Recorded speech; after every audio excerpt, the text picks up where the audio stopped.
Angela here with CLV Boost, and thank you for joining me in this CLV Boost tutorial on outbound lead generation and the creation of a PR hit list.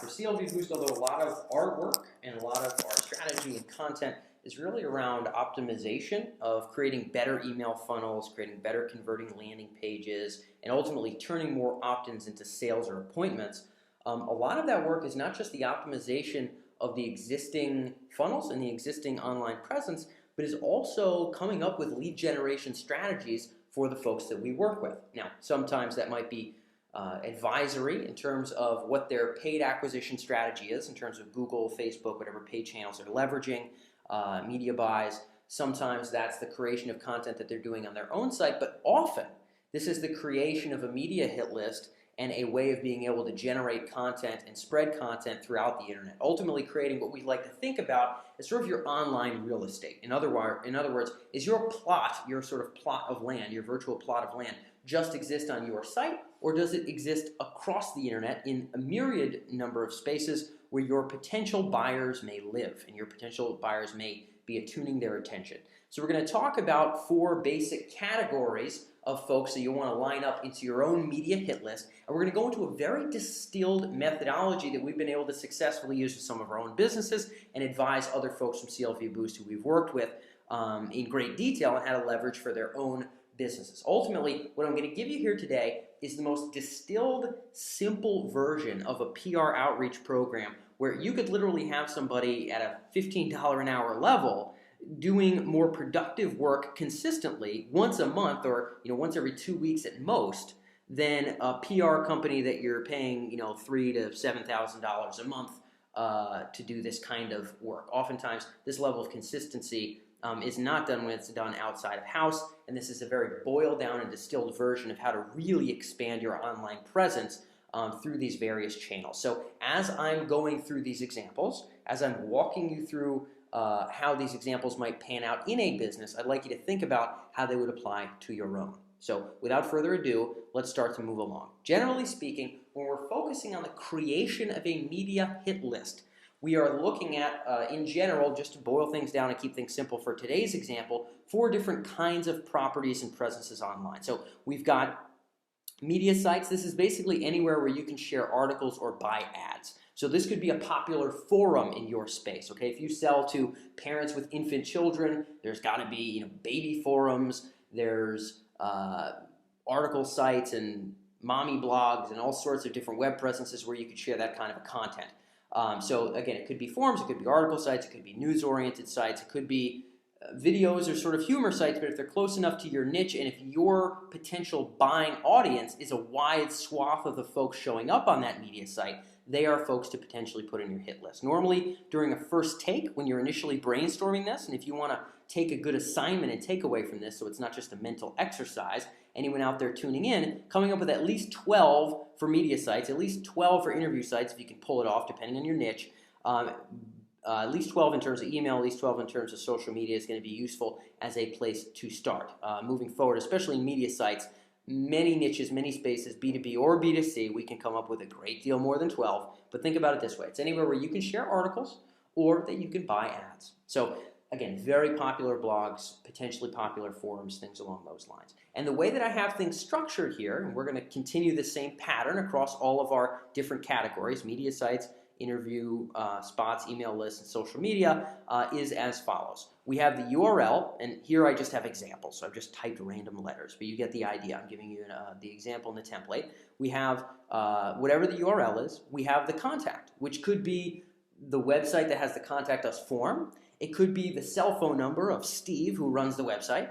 It could be the main support email address where you can get in touch with someone at the company. Whatever the case may be, you're going to have the best contact info right here. For me, most of the time, this is a simple email address. Occasionally, companies don't have that available, and they have a contact us page with a web form, in which case, I have a page with a web form under this contact category. Very easy. Next up, we have last reached out. This is where I'll put the date of the last time I reached out to these folks. So the game plan here is to at least once a month, now once a month often is about as much as you'll need, frankly, but once a month combing down this entire list and maybe not necessarily reaching out to everybody, but seeing who's sort of ringing a bell and who you might want to contact and then reaching out to them. And I always like to make note of the last time that happened. It's not a lot of homework to do, and it gives me a good feel for, how much I've been bugging these folks, or potentially who I've ignored and should be getting back in touch with.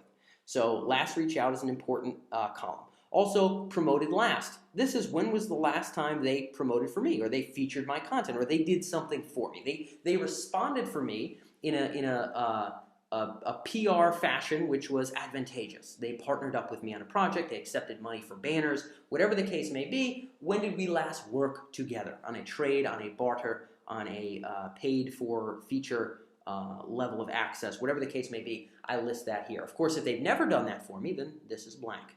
And then lastly here we have ongoing. Essentially the goal for what we're doing here with this PR hit list is not to get featured on these websites once, but ultimately the ideal is to find consistently profitable bartering arrangements or consistently profitable paid arrangements where we are driving leads and driving sales, or driving our presence and driving our front end funnels through ongoing arrangements with media sites, interview sites, major email list owners, and social media presence owners. So we're not looking for one-off, just checking all the boxes. Cool, all these big fan pages have featured us. That's not really what we want. What we ultimately want is to find a pocket of leads and a following, somewhere that has a large following of folks that could potentially buy our service, and to consistently drive folks from their presence to ours in a way that either grows our email list, grows our social media presence, ultimately lifts our bottom line, drives revenue, which is normally driving inbound leads. And we'll talk about how that's done. So with media sites, as you can see, we have contact, last reach out, last promoted, and ongoing, yes or no. So most people you will not have ongoing arrangements with, either because it's not worth it, or because they never respond to you, or because they're not hip enough to get on board, or whatever the case may be. But you do want to have this column because the goal will be having Y's for yes next to the most consistently profitable email list owners, social media presence owners, and media sites. It's possible also with the interview folks as well. So, so moving forward, in terms of how media sites might be leveraged, we're going to talk about ongoing strategies and arrangements in a little bit here and give you some examples. But for right now, we're going to talk about how to make the most of media sites. And as you can see here, I have some of the types of approaches we might take over at the right. So in terms of go-to approaches and strategies that we've leveraged ourselves and advise other folks to do the same, for a media site, which might be a large forum, it might be a large news site, it might be a large blog, whatever the case may be, we can feature content regularly on their page and use this to either drive leads or drive affiliate trades. Now, we'll talk about affiliate trades and arrangements in a second here, but here's what I mean. When I say feature content regularly, ideally, this implies you having a login on this page. When you can consistently contribute content to a page without too much of a filter or a shield, without a 3-month wait time, that gives you quick distribution of any big event, new product release, or what have you that you might be leveraging underway, and also allows you to use these sites to help promote other folks who you want to promote for you as well. And that's going to come into place for affiliate trades. So being able to get a login, get actual access directly to a popular blog or news site is actually surprisingly easy if you reach out to enough of them. The way you find these media sites is about as easy as it sounds. Let's say you're selling to yuppie parents with infant children, in which case you would say, parents with infants blog, infant children blog, how to raise infants blog, new parents news site, something like that. You come up with a bunch of Google permutations, you'd find all the PR5 or above websites and or forums, and you list them on the left here, at which point you begin reaching out to the folks that seem worthwhile. So featuring your content regularly is actually remarkably simple. Similarly, you could do content trades for banners, so this could go two ways. Content trades could be, hey, person who owns XYZ blog, you send them a message. I've contributed content a few times here on your site, and we write about very similar topics, and we're concerned with helping the exact same folks. I'd be happy to do a bi-monthly article here about XYZ in exchange for having a small banner over at the right, or a small banner over here, or a featured article in the center of your news site, once a month. If we could work something out like that, let's make sure we can catch up in the coming few weeks and see if there's a way to make this a win-win. That's a solid way to pull this off. Now, normally that is done either if you have massive clout in the niche, or your niche or industry, or if these are folks who are not currently monetizing these sites very well. Even in the B2B space, there's a surprising number of media sites that ultimately, at the end of the day, are sort of being run by a team of folks who they like this area. Maybe they get an occasional person to pay them for a banner and they feel great about it. Or maybe they run Google AdWords and they make a couple bucks and it's good enough for them. And in which case, I often don't like to pay money first. If I get a feeling that it's run by some folks and it's not the kind of business that's putting a bunch of kids through college, then what I will do is I will aim to come up with a content trade. Alternatively, I can simply pay for banners. Hey, how much does it cost to do blank, blank, blank? They give you a price, and I say, okay, well, how about I pay you, and I do maybe 150% of whatever they tell me 1 month would be. How about I pay you 150% of that for 2 months up front? I'll just pay you right now, and we'll test out this channel for a couple months. And if this is a winner, I'd love to be able to stay with you guys. That's a very simple toe-in-the-water method to make sure that you can get your content out there without committing yourself to a year on a site that you don't know if it's actually going to drive leads or not. So that's a way to leverage media sites. If you're going on interview sites, almost any given industry space, niche, vertical has some level of different interview sites which can help get your name out there, get your presence out there, build up your clout in this particular space, and also make for nice press releases about your own expertise and what you're contributing to your domain. So if it's B2B and you are managing software that helps hospitals manage their expenses and revenues for whatever example, I'm almost guaranteeing that there is some level of either software as a service podcast, software as a service interview show, entrepreneur software interview show, entrepreneur marketing podcast, healthcare related podcast, whatever the case may be, anywhere that might either lift your clout or get in front of people that may buy your stuff. Those are interview shows that are good for you. And if you are the founder, if you're the CMO, or if you're someone that works higher up in marketing and it's worth having your face be an expert in this niche or space, then it's more than worth coming up with a nice hit list of interview shows that will make you a big deal, will make your company a big deal, and will get your name out there, in addition to, of course, driving leads. So 3 general approaches that we can leverage here in terms of interview shows is accessing their other affiliate arrangements. So ultimately, once you get in with an interview show, most of these folks have a blog and most of these folks have a solid social media presence. So really, you don't get on there just to be on their podcast, although that's nice. You really want to be featured on a blog on their site. You really want them to tweet this content out. You really want them to feature this on Facebook. And without being too pushy, you want to make sure that that's going to happen when you get interviewed.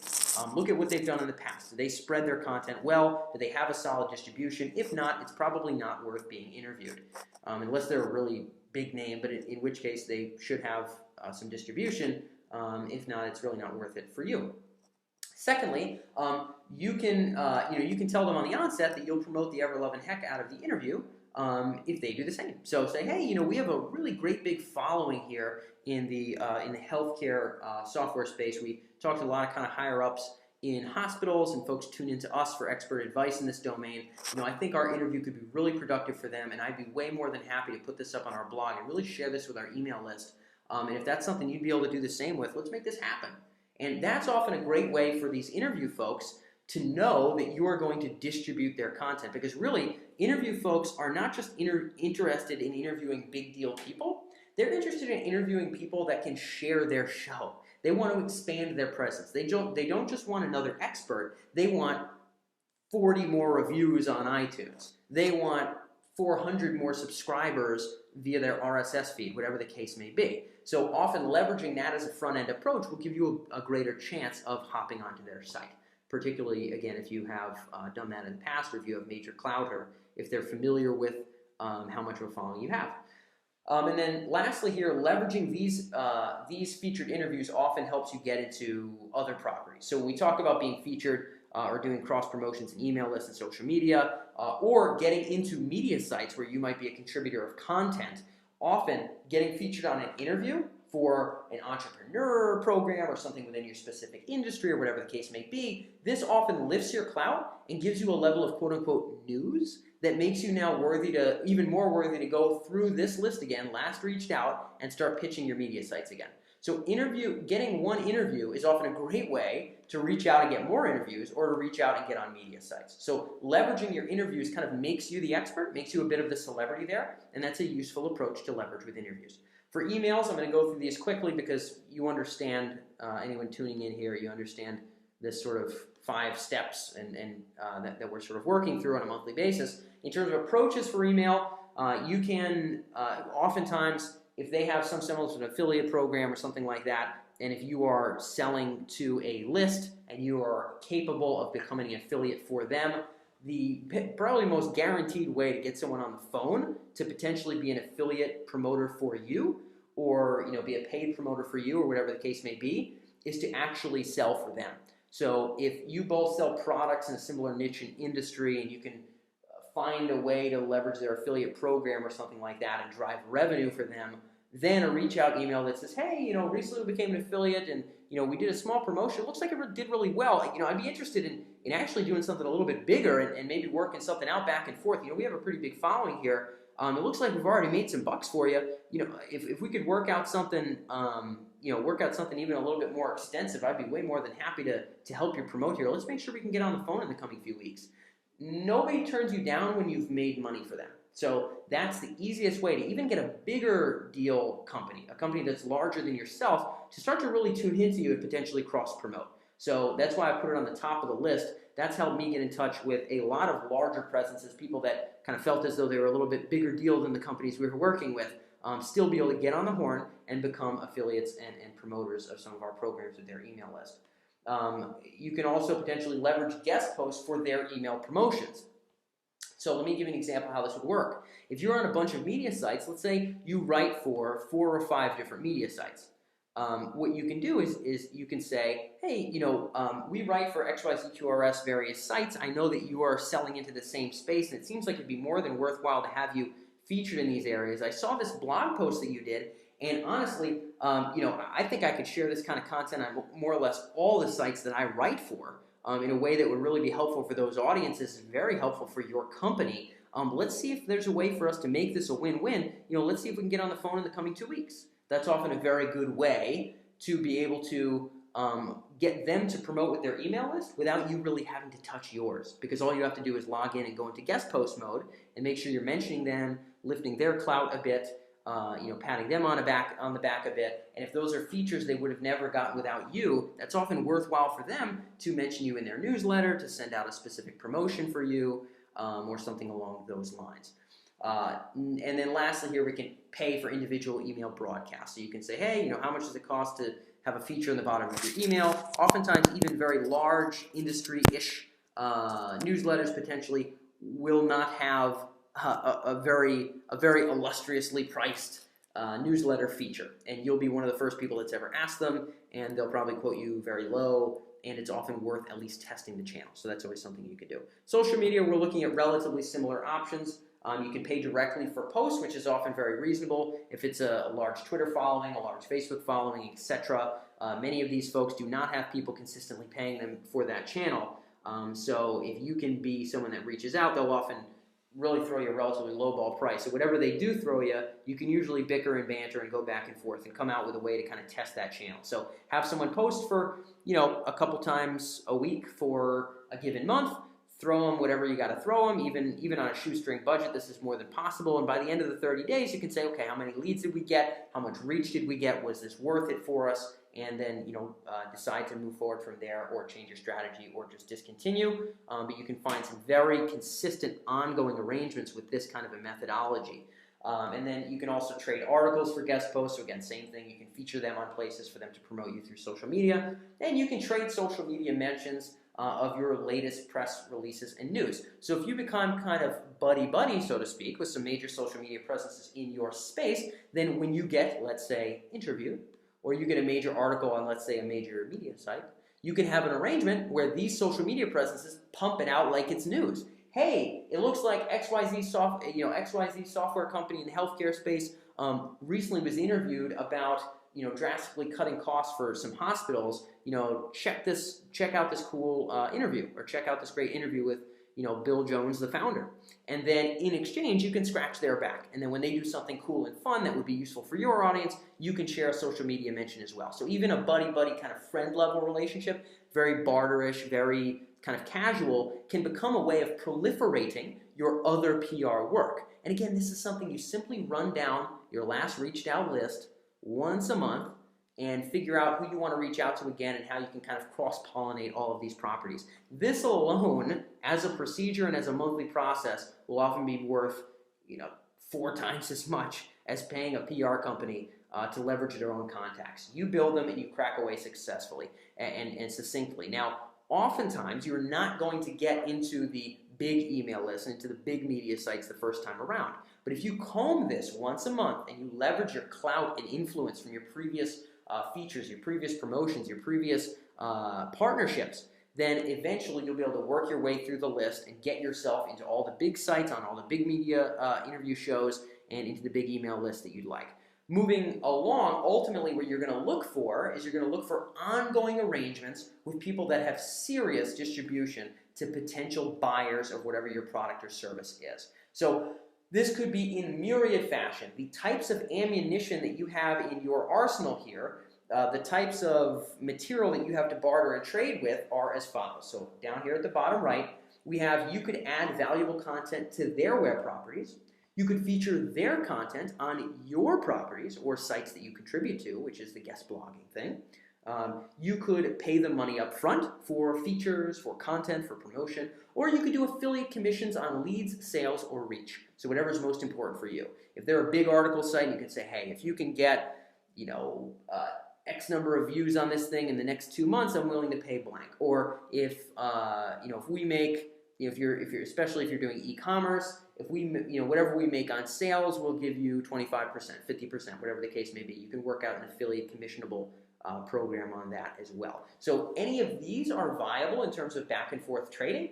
And what you're going to do on a monthly is imagine, how can I leverage some of these from myself and some of these from these other property owners to make a good trade and find a way to cross-pollinate. Similarly speaking, we go down the list here. When we come to arrangements, you'll want to list the ongoing arrangements that you have, because again, when you promote successfully back and forth with a certain social media presence, with a certain email list owner, with a certain media site, they might also, a media site will often have a social media presence as well. They're often not exclusive. So they will have multiple properties, multiple ways for you to help each other promote. So an example of something you might do on a monthly or a quarterly basis is, let's say, XYZ company. What they do for you is they send out one email about one of your white papers. They do 3 separate Facebook posts for your top articles. They do 5 tweets for your top articles. And in exchange, you do 6 guest posts about their products on various different websites. And you do one of their featured videos on your own YouTube channel, Vimeo channel, video property, whatever the case may be. This is one example. You might have, they send out 1 email per quarter about our white paper. We send out an email per quarter about their white paper. It might be a 1-for-1 tit for tat kind of a trade. It might be something where you have something that they don't. It might be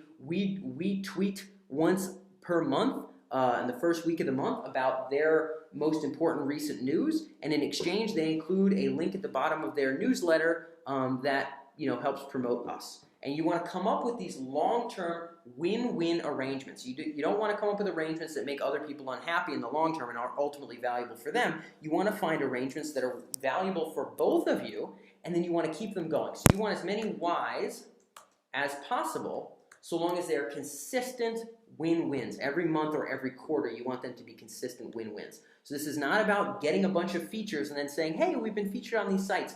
This is about cultivating a very low-energy content trade, bartering, or paid promotion of a consistent PR regimen across all the properties in your relevant industry or space that might be getting in front of people who could buy your product or service. And this is a simple boiled down way to do it. So you want to eventually get to arrangements. You want to break up your contacts into the categories I've given you here. You want to have at least 12 in each category if remotely possible. And then I've given you some plug and play arrangements and approaches that you can go for off the bat.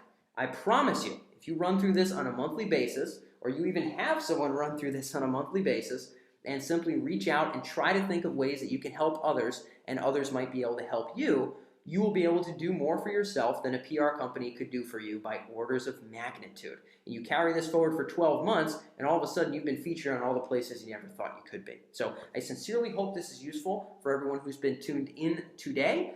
Thanks very much for tuning in. If you have any particular questions, obviously reach out to me. And of course, CLV Boost, as many of you know, in addition to doing the optimization work, we will often be the ones designing the outbound reach out emails for media sites. We'll design potential email content trades, social media trades, and come up with these hit lists and design the outbound marketing to be able to find consistency here. So this is sort of teaching you how to fish. We also will do the fishing for folks. You have particular projects in terms of outbound PR, in terms of finding these kind of connections, or even anything outbound email-wise at all, obviously you can let us know about that as well. clvboost.com/strategy if it's something we might be able to help with. Otherwise, I sincerely hope that this very simple tool and regimen is going to come in handy for your business. And until next time, this is Dan Faggella with CLV Boost.